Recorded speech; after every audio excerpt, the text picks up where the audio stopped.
हम तो आरजू करते हैं कि सुना है आप हर आशिक के घर तशरीफ़ लाते हैं, हमारे घर भी हो जाए चरागा या रसूल अल्लाह। लेकिन वहाँ अमलन चरागा हुआ और अल्लाह के महबूब खुद उस मजलिस नूर में तशरीफ़ फरमा हुए। सहाबा को मजलिस सजाए हुए देखा तो फरमाया मा अजलसकुम, सहाबा क्यों बैठे हुए हो, जलसा काहे का है, ये मजलिस किस मकसद के लिए बर्पा किए हुए हो। तो उन्होंने जो जवाब दिया वो सुनिए। उन्होंने कहा जलसना नज़्कुरुल्लाह व नहमदुहु अला मा हदाना लिदीनिही व मन्ना अलैना बिका। हुजूर, हमारे बैठने का मकसूद ये है कि हम अल्लाह की हम्द बयान कर रहे हैं, उसका शुक्राना अदा कर रहे हैं इस बात पर कि उसने हमें हिदायत दीन दी और आपकी सूरत में हमारे ऊपर इनाम फरमाया। हमारे बैठने का मकसूद यह है कि आप जो मिल गए, आपकी तशरीफ आवरी, आपका हमें मुयस्सर आ जाना, मिल जाना, ये हमारी सादत मंदी है, फिरोज बख्ती है। इस पर हम अल्लाह के शुक्राने की मजलिस बर्पा किए हुए हैं। आपको अगर कोई पूछे कि आज रात का एक पहर बीत गया है और बल्कि रात निसफ से आगे का सफर तय कर रही है और आप अभी तक बैठे हैं, तो आपके बैठने का मकसूद क्या है? तो आप बरजस्ता यही कहेंगे हुजूर का जिक्र सुनने के लिए आए हैं। और जब आप ये बात कहेंगे तो बात खत्म हो जाएगी। अब हुजूर ने सहाबा से पूछा क्यों आए हो, तो उन्होंने कहा कि हम इस मकसद के लिए आए हैं कि अल्लाह ने आपकी सूरत में हमारे ऊपर जो इनाम किया उसका शुक्राना अदा करें। अल्लाह अकबर। बात तो खत्म हो जानी चाहिए थी, लेकिन हुजूर ने फरमाया सहाबा क्या तुम इस बात पे कसम देते हो कि इसीलिए बैठे हो, तुम्हारे बैठने का कोई और मकसूद नहीं है? तो उन्होंने बरजस्ता कहा जी हुजूर, हम इसीलिए बैठे। तो फरमाया तुम इस पे कसम दे सकते हो? उन्होंने कहा जी हम इस पर हलफ दे सकते हैं। और ये बात सिर्फ बात की हद तक नहीं थी, अल्लाह के महबूब ने बाकायदा उनसे हलफ लिया और उन्होंने बाकायदा हलफ दिया। उमूमी तौर पे ऐसे उमूर पर ना कोई हलफ लेता है और ना कोई हलफ देता है, लेकिन मजमा या साहब से हुजूर ने बाकायदा हलफ लिया और उन्होंने बाकायदा हलफ पेश किया। जब वो हलफ दे चुके तो वो तो गुलाम थे, मजाले दम जदुन नहीं था, लेकिन दिल में एक सवाल तो बढ़ रहा था कि ये मौका महाल हलफ का नहीं, हुजूर ने हमसे कसम क्यों ली? तो हुजूर ने जब उनके चेहरों पे फैले हुए इस्तेजाब की कैफियत को देखा तो हुजूर ने खुद ही इरशाद फरमाया सहाबा तुम सोच रहे होगे कि मैंने तुमसे कसम क्यों ली, तुमसे हलफ क्यों लिया, तो सुनो, तुम यहां मजलिस बर्पा किए हुए थे, मैं हुजरे में मौजूद था, मेरे पास जिब्रील अमीन हाजिर खिदमत हुए, फ़अख़बरनी अन्नल्लाह युबाही बिकुमुल मलाइका, और उन्होंने आके मुझे कहा महबूब आप यहाँ जलवा फराज हैं, जरा बाहर तो निकल के देखिए, आपके सहाबा के इस अमल पर अल्लाह मलाए आला में नाज फरमा रहा है, अल्लाह फ़ख्र व मुबाहात कर रहा है आपकी इस मजलिस पर। अल्लाह अकबर। आली मर्तबत सामीऊन, मैं सिर्फ आपकी तवज्जो चाहूंगा। तो इस बात पर अल्लाह आलम बाला में फरिश्तों में फख्र फरमा रहा है कि ये मेरे महबूब के आने पर अल्लाह का शुक्राना अदा कर रहे हैं, मेरा शुक्र अदा कर रहे हैं। ये कितने कदर शनास निकले कि मैं एक नेमत दी और इस नेमत के शुक्राने को अदा कर रहे हैं। अल्लाह की रहमतों से कोई बैद नहीं कि आज की मजलिस भी कबूल कर ली जाए और अल्लाह फरिश्तों से फरमाए देखो सदियां बीत गई और ये आज भी बैठ के उस नेमत का शुक्राना अदा कर रहे हैं। बाकी जहां तक हुजूर की सूरत में इनाम खुदाबंदी के शुक्राने का हक अदा करने की बात है, तो हमारे बदन पे उतने बाल नहीं हैं जितने रसूलुल्लाह के एहसानात। हमारा एक एक उज़्वे बदन कर्ज़े रिसालत में जकड़ा हुआ है। ये एक शब की महफिल मीलाद क्या सारी जिंदगी हुजूर के नाम पे लगा दें, हक के शुक्र फिर भी अदा ना हो। उनके आने से खुदा शनासी तो बड़ी दूर की बात है, मैं कहता हूं खुद शनासी का नूर भी नसीब हुआ तो हुजूर की दहलीज से नसीब। अगर उनकी दहलीज नसीब ना होती तो इंसानियत का भटका हुआ ये काफिला आज किस गड़े में और किस जो है वो कुएं के अंदर जुल्मत कदे के अंदर ठोकरें खा रहा होता। नहीं तो देख लो, जो इंसान अपने आप से भी आगाह ना हो, मुझे बताओ खुदा शनासी का नूर उसको कैसे मिलेगा? इकबाल ने कहा था अपने मन में डूब कर पाजा सुरागे जिंदगी, तू मेरा नहीं बनता ना बन अपना तो बन। और जो अपना भी ना बन सके, जिसको ये ही नहीं पता कि मैं कौन हूं, जिसको खुद आगही का नूर भी मुयस्सर नहीं, जिसको खुद शनासी का उजाला भी नसीब नहीं तो देखिए, इंसान अशरफुल मखलूकात है। वलक़द कररमना बनी आदम का ताज उसके सर पे रखा हुआ है, मसजूदुल मलाइका है, लेकिन वो पत्थर के आगे, दरख्तों के आगे, हशरातुल अर्ज़ के आगे, अजराम फल्किया के आगे, नबातात, बहाइम और चौपायों के आगे अपनी पेशानी के तकद्दुस को पामाल कर रहा है। उसको ये ही नहीं पता कि मैं तो मकसूद कायनात हूं, कायनात का चरख तो मेरे गिर्द घूम रहा है। वल्लज़ी खलक़ लकुम मा फिल अर्ज़ि जमीआ, इंसान के लिए पूरी कायनात को बनाया गया, लेकिन ये इंसान कभी मिट्टी के बने मादुओं को अपना माबूद मानता है, कभी लकड़ी के औसान को खुदा मानता है, कभी पत्थर के असनाम के आगे अपनी पेशानी के तकद्दुस को पामाल करता है। इसे ये भी आगही नहीं कि मैं कौन हूं, अपने आप से भी इसकी मुलाकात नहीं है। ये तो मेरे हुजूर आए जिसने आके इंसान को बताया, तू इनका साजिद कैसे बना फिरता है, तू तो मस्जिद मलाइक है और तू इनको अपना खुदा मान रहा है, कायनात का चरख तो तेरे गिर्द घूम रहा है, और तू इनको जिनकी पूजा पाठ कर रहा है, ये तेरी जरूरत, खिदमत और नौकरी के लिए पैदा किए गए। नहीं तो देख, चांद को पूछता है, ये देख उंगली उठती है और चांद टुकड़े होकर कदमों में आता है। सूरज को पूछता है, ये देख इशारा होता है और सूरज भागता हुआ असर के वक्त पे आता है। दरख्तों को पूछता है, जा मैं नहीं, तू ही कह दे तो मैं अल्लाह का रसूल बुला रहा है, और दरख्त आके कदमों में सलामियां देते हैं, और सड़ियां खजूरा उगा जान दाए, वो पत्थरां नू कलमे पढ़ा जान दाए, कतरे को समंदर, जर्रे को सितारा करते हैं, कौनैन को खम आ जाता है जब जुल्फ सवारा कर। अब हजरत इंसान की आंख खुली कि मैं जिनको माबूद समझता था वो तो मेरे नौकर निकले, मेरी दहलीज के फकीर निकले। अब इसे अपने आप से मुलाकात होने लगी, अब इसकी टोन ही बदल गई, इसका लहजा तब्दील हो गया। अब इसका बदला हुआ लहजा देखिए, वो इंसान जो दरख्तों को, हशरातुल अर्ज़ को, चौपायों को पूछता था, अब उसका बदला हुआ लहजा देखिए। अब बोलता है, फरिश्ता कहने से मेरी तौकीर घटती है, मैं मस्जूद मलाइक हूं, मुझे इंसान रहने दो। अब उसे समझ आई कि मैं कौन हूं। तू राज़े कुन फका है, अपनी आंखों पर अयां हो जा, खुदी का राज़दां हो जा, खुदा का तर्जुमा हो जा, खुदी में डूब जा गाफिल, ये सिर्र जिंदगानी है, निकल कर हल्काए शामों सहर से जाविदा हो जा, मसाफे जिंदगी में सीरत फौलाद पैदा कर, शबिस्तान मोहब्बत में हरीरो पुरनया हो जा, गुजर जा बन के सैले तुंद रू को हो बयाबां से, गुलिस्तां राह में आए तो जुए नगमा कहां हो जा, तेरे इल्मो मोहब्बत की नहीं है इंतहा कोई, नहीं है तुझसे बढ़कर साज़े फितरत में नवा कोई। अब कभी इकबाल के लहजे में बोलता है, कांपता है दिल तेरा अंदेशा ए तूफान से क्या। ये वही इंसान है जो पत्थरों के आगे जो है वो अपनी पेशानी के तकद्दुस को पामाल कर। उस इंसान की कहानी सुना रहा हूं जो मछलियों को पकड़ने के लिए कांटे के साथ जो कैंचवा लगाया जाता था उसको अपना माबूद मानता था, जो सांपों की परस्तिश करता था, जो दरख्तों को पूछता था, जो जड़ी बूटियों को खुदा मानता था।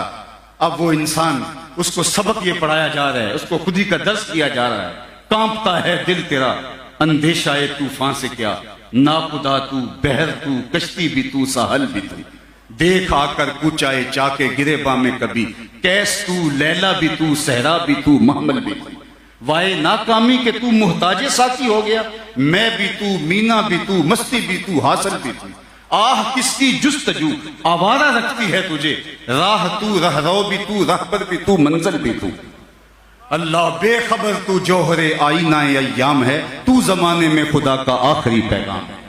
तो हजरत की इंसान की आंखें खुली हैं तो हुजूर की चौखट पे आके खुली है, और अगर ये डर ना मिलता तो इंसान आज भी अंधेरे में होता। नहीं तो आप अपने तराफ में देख सकते हैं, इल्म की वुसअत और डिग्रियों की कसरत के बावजूद भी शऊर की ये आंख नहीं खुलती। आप अपनी हमसायगी में जाकर ढूंढ लें, पीएचडी डॉक्टर है और बुत के आगे हाथ जोड़े खड़ा है। जो पत्थर का मादू अपने बदन पे बैठी मक्खी ना उड़ा सके, वो उसको अपनी जरूरतें उसके हुजूर पेश कर रहा है। एमबीबीएस डॉक्टर है और गाय के पेशाब को तबर्रुक समझ के चुस्कियां ले लेके पी रहा है। उसकी तबीयत में कोई नफासत नहीं है, उसकी तबा में कोई पाकीज़गी नहीं है कि उसको ताफुन महसूस हो। और दूसरी जानब मैं गांव का रहने वाला हूं, मैंने अपने गांव की मस्जिद में एक बच्चे को अपने पांचे को मल मल के धोते हुए देखा। तो उसने पानी को जरूरत से ज्यादा खोल रखा था। तो झिड़कने के लहजे में मैंने कहा कि तुमने इतना ज्यादा पानी खोल रखा है? तो वो लजाजत भरे लहजे में जवाब देता है कि जनाब, मैं स्कूल जा रहा था और गली में गुजरते हुए किसी जानवर के पेशाब के छींटे मेरे पांचे पे पड़ गए।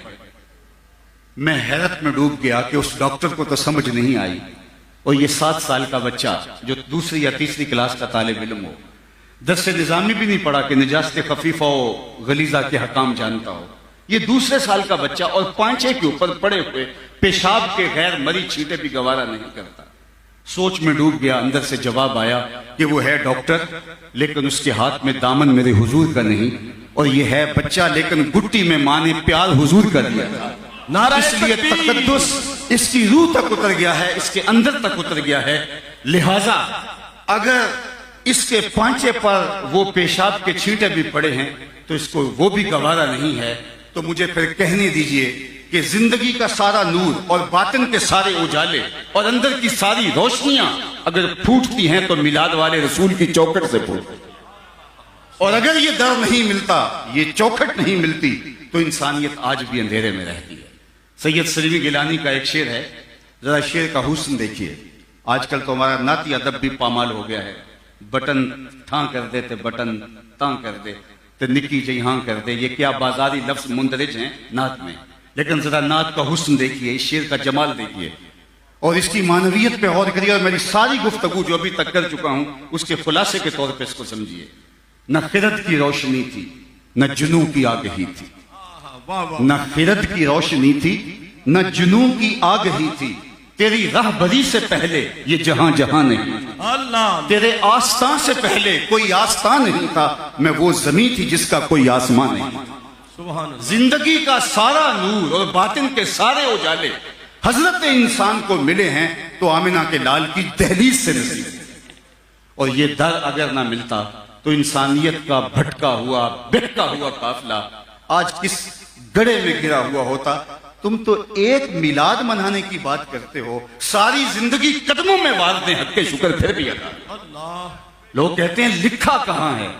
मैंने कहा लिखे की बात करते हो क्या? महबूब का जिक्र, उसके लिए भी दलील की जरूरत।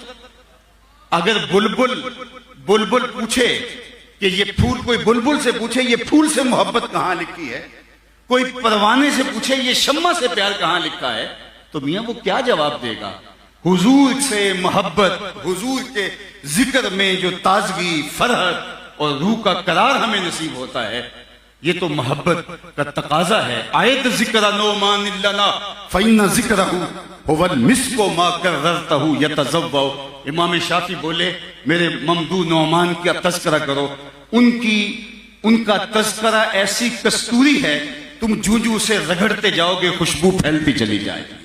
मुतरिब से कहो कि छेड़े जरा उस जाने तमन्ना का किस्सा। शेर का हुस्न देखिए। मुतरिब से कहो कि छेड़े जरा उस जाने तमन्ना का किस्सा, फुरकत के भयानक लम्हों में कुछ दिल को सहारा हो जाए। तो ये हमारे लिए करार है, हमारे लिए तस्कीन कल्ब है। शेख मोहम्मद बिन महदी अल फासी मुतालिउल मुसर्रात शरह दलाइलुल खैरात में लिखते हैं, हुजूर का जिक्र सुनकर जिस शख्स के कलेजे में ठंड नहीं पड़ती उसके सीने में धड़कने वाला दिल किसी मोमिन का दिल ही नहीं। ये हो ही नहीं सकता कि हुजूर का जिक्र हो और दिल को करार ना पहुंचे, दिल को तस्कीन ना पहुंचे। तो मैं और आप उस करारे जां के लिए, उस तस्कीन कल्ब के लिए आज अपने आप को रात के इस पहर भी बिठाए हुए हैं कि अगर वो तशरीफ फरमा न होते तो इंसानियत का भटका हुआ काफिला आज कहां लुढ़क के कहां गिरा हुआ होता। मैं आपसे पूछता हूं, कुरान ने बताया है कि इज़ा बुश्शिरा अहदुहुम बिल उन्सा, जब किसी को ये पता चलता कि तेरे यहां बेटी ने जन्म लिया है तो उसका मुंह काला पड़ जाता। आबरू बचाने का एक ही तरीका था उस मुआशरत के अंदर, या तो वो अपनी बेटी को अपने हाथों से जिंदा दरगोर कर दे या फिर वो जिल्लत भरी जिंदगी गुजारने के लिए तैयार हो जाए। जब बेटियों को जिंदा दरगोर करके बाप फख्र कर रहा था, उस जमाने में मेरे हुजूर की एक आवाज बुलंद होती है। बच्चे बच्चे को हुजूर का ये फरमान याद है और बहुत सारों को अरबी मतन के साथ भी याद है, लेकिन लोग इसको कलमाए तहसीन के तौर पे देखते हैं। कलमाए तहसीन भी है, लेकिन मैं इसको कलमाए जिहाद के तौर पे देखता हूं। उस जालिमाना समाज में जब बेटी को जिंदा दरगोर करके बाप फख्र कर रहा था, मेरे हुजूर की आवाज बुलंद होती है, मेरी बेटी मेरे जिगर का टुकड़ा। तो ये उस जालिमाना दौर में हुजूर का कलमा हक था। और जब सैयदा पाक ज़हरा पाक सलामुल्लाह अलैहा हुजूर के पास मिलने आती, हुजूर उठ के इस्तकबाल करते, फअजलसहा फी मजलसिही, और अपनी मसनद के ऊपर बिठाते और दुनिया को बताया कि बेटी किस मर्तबे और किस मुकाम की हामिल है।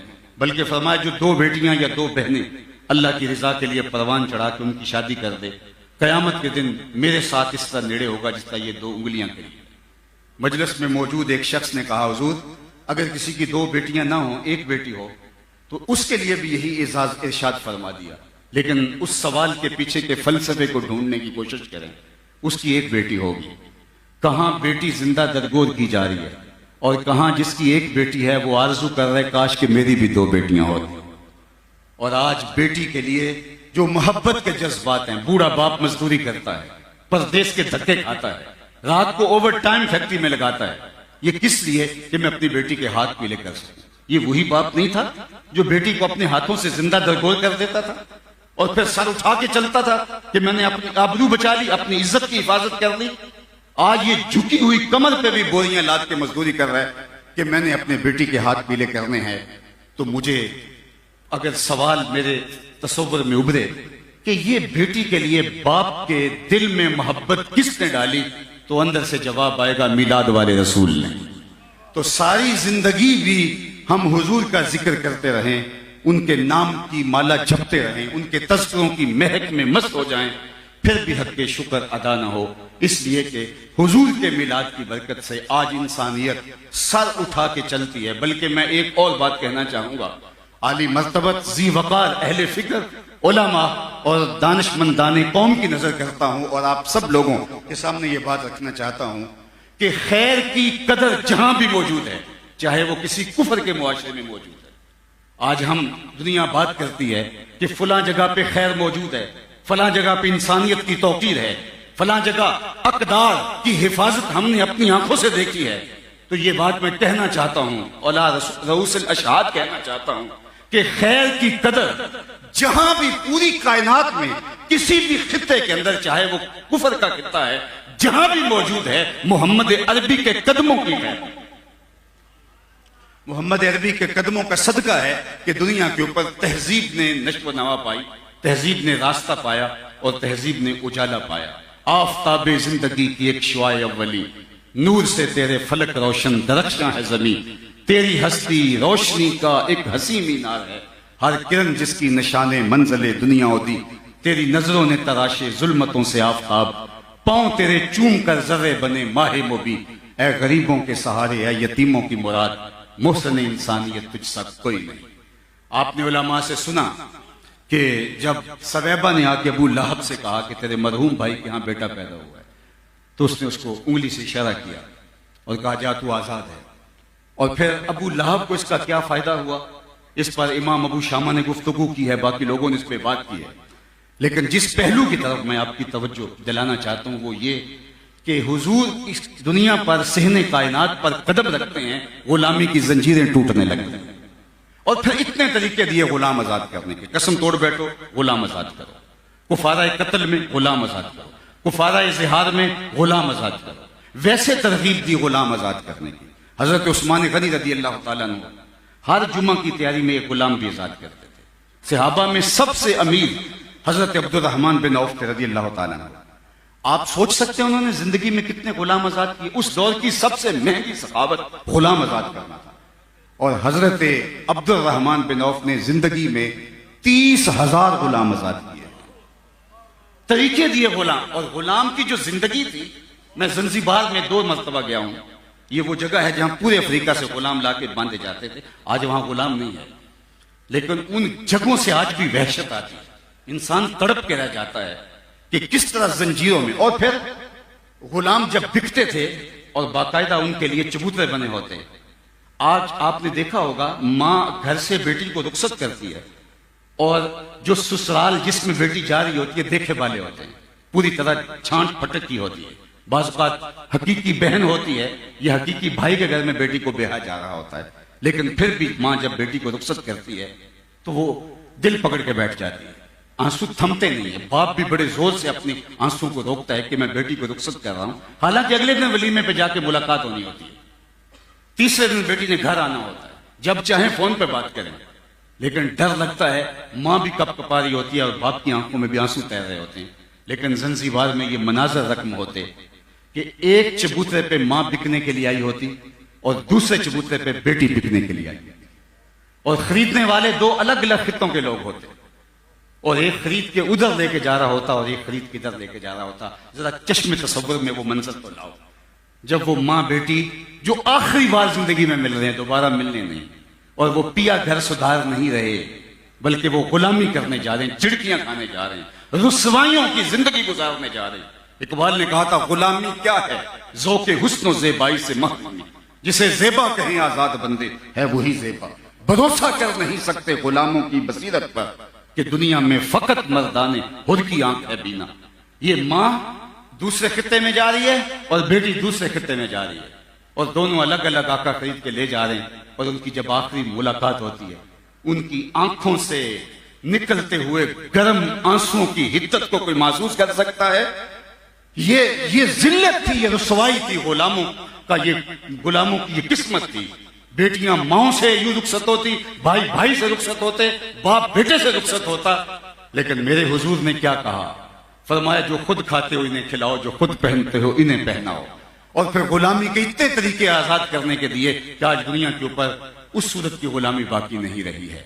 ये किसने दिया? वो गुलाम जो आका का जूता धूप से उठा के छांव में रखते, आका इस पे भी कोड़े मारे, लेकिन मेरे हुजूर ने गुलाम को कितनी इज्जत दी। मेराज से वापस पलटे और बिलाल हबशी से कहा, तू कौन सा नेक अमल करता है, मैं जन्नत में तेरे कदमों की आहट सुनता रहा।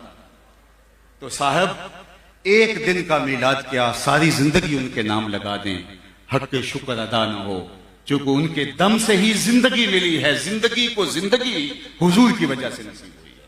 अगर वो तशरीफ न लाते तो इंसानियत का ये बिखरा हुआ काफिला, ये भटकता हुआ काफिला, ये बहकता हुआ काफिला, ये खानमा बर्बाद काफिला आज जिस गड़े के अंदर गिर के जिंदगी की बाजी हार गया होता, तो इंसानियत तो वैश्यों से भी बदतर जिंदगी गुजार रही थी।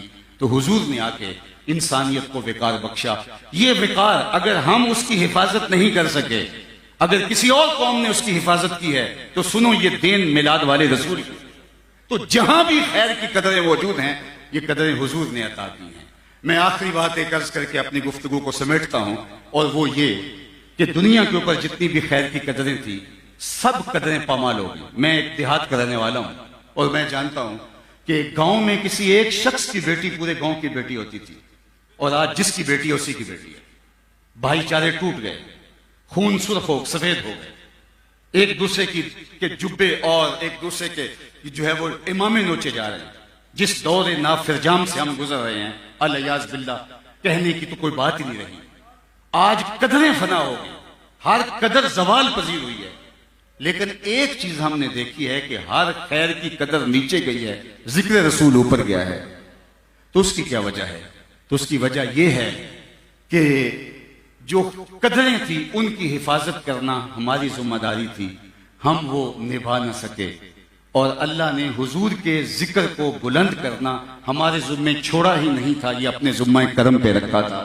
इसलिए हर आने वाला लम्हा, हर साथ और हर घड़ी हुजूर के जिक्र के चिरागों के साथ, हुजूर के जिक्र के उजालों के साथ, हर लम्हा हर साथ बढ़ती चली जाएगी, और ये नूर फैलता चला जाएगा, और कायनात का एक एक गोशा हुजूर के जिक्र से मुनव्वर होगा।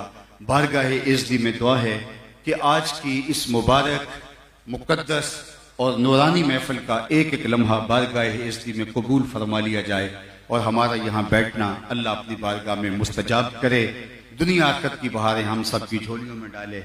इकबाल के सारे कलाम के का रस जो है, अल्लाह अकबर, अगर मैं अपने सारे कलाम का चल वो फिर कभी सही इंशाल्लाह। असल वो नात तो होती है कि वो सिफारिश के बाद, फरमाइश के बाद एक नया मजमून शुरू हो जाता है, तो तकरीर में थोड़ा मुश्किल होता है। अल्लाह आपको जज़ा। फिर गए जिस तरफ के नशीली नजर हो गई, चांद गहना गया, मेहर शर्मा गया, हुस्न हर एक शय का सवा हो गया, उनके आने का यारो मजा आ गया, पूरी दुनिया ही शीरो शक्कर हो गई। कुन की कुंजी है जिसकी जुबान नबी, वो नबी जिसकी कुरान है वो दास्तां, वो नबी उनकी नजरों की वुसअत की क्या बात है, जब हम पे बनी उनको खबर हो गई। वह आखिर दावना क्या कहने। नारा तकबीर।